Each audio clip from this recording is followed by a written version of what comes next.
Begin a new series from a book by American writer Edgar Rice Burroughs.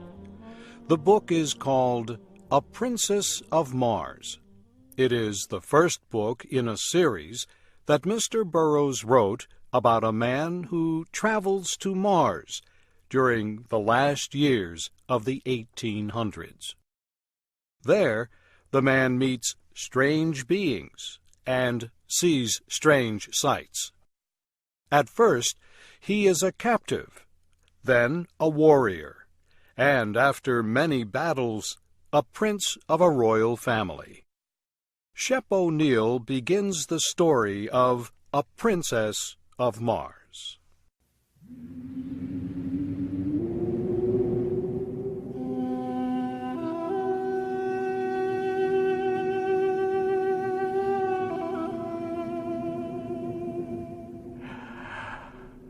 I am a very old man.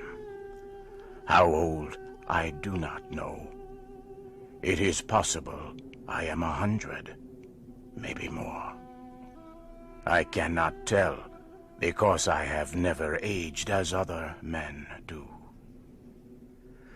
So far as I can remember, I have always been a man of about 30.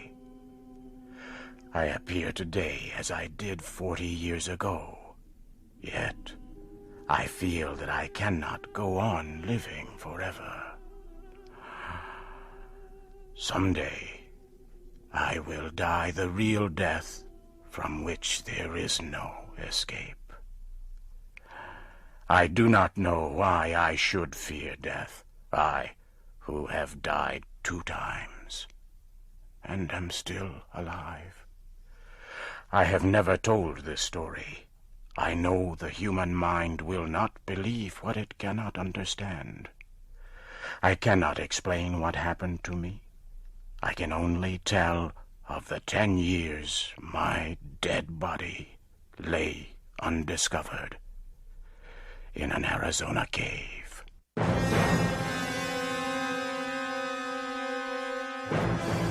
My name is John Carter. I am from the state of Virginia.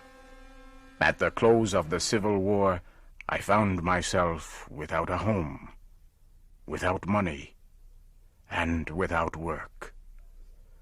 I decided the best plan was to search for gold in the great deserts of the American Southwest.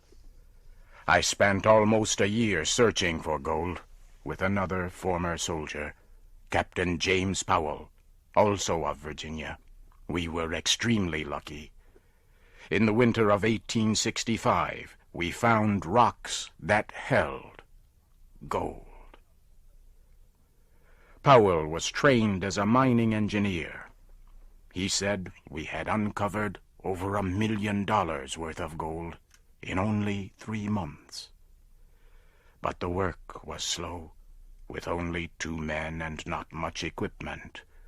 So we decided Powell should go to the nearest settlement to seek equipment and men to help us with the work. On March 3rd, 1866, Powell said goodbye. He rode his horse down the mountain toward the valley. I followed his progress for several hours. The morning Powell left was like all mornings in the deserts of the great Southwest, clear and beautiful. Not much later, I looked across the valley. I was surprised to see 3 riders in the same place where I had last seen my friend. After watching for some time, I decided the 3 riders must be hostile Indians. Powell, I knew, was well armed and an experienced soldier, but I knew he would need my aid.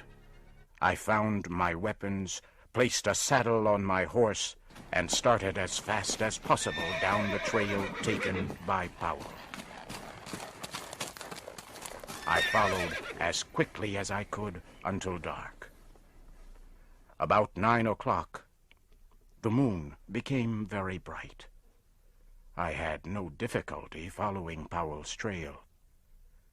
I soon found the trail left by the 3 riders following Powell. I knew they were Indians. I was sure they wanted to capture Powell. Suddenly I heard shots far ahead of me. I hurried ahead as fast as I could. Soon I came to a small camp. Several hundred Apache Indians were in the center of the camp. I could see Powell on the ground. I did not even think about what to do. I just acted. I pulled out my guns and began shooting. The Apaches were surprised and fled. I forced my horse into the camp and toward Powell. I reached down and pulled him up on the horse by his belt. I urged the horse to greater speed.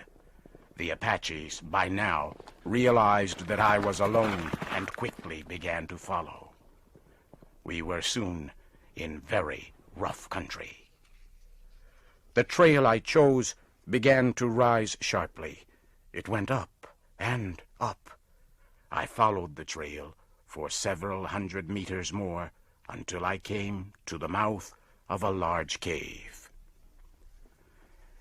It was almost morning now. I got off my horse and laid Powell on the ground. I tried to give him water, but it was no use. Powell was dead. I laid his body down and continued to the cave.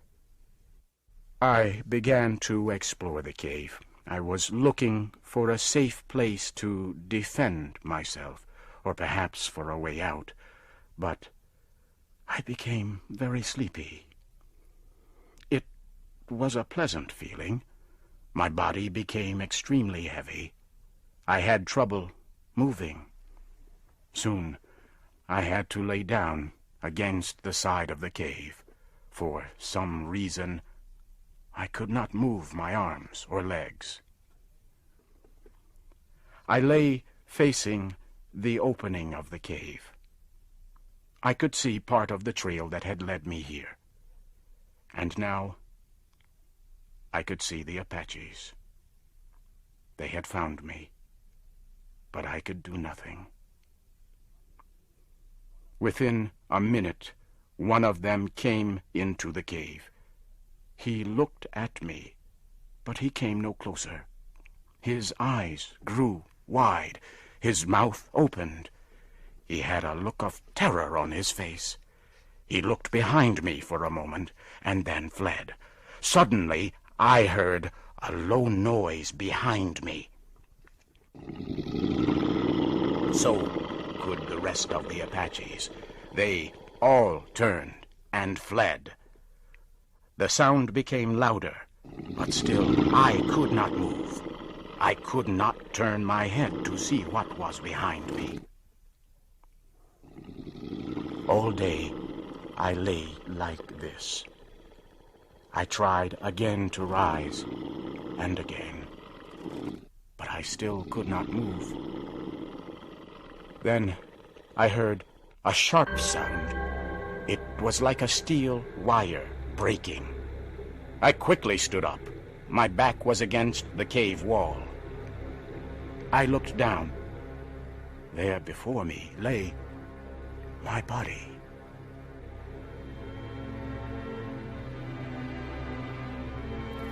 For a few moments, I stood looking at my body. I could not bring myself to touch it. I was very frightened. The sounds of the cave and the sight of my body forced me away. I slowly backed to the opening of the cave. I turned to look at the Arizona night. I could see 1,000 stars. As I stood there, I turned my eyes to a large red star. I could not stop looking at it. It was Mars, the red planet, the red god of war. It seemed to pull me near. Then, for a moment, I closed my eyes. There was an instant of extreme cold and total darkness. Suddenly, I was in deep, dreamless, peaceful sleep.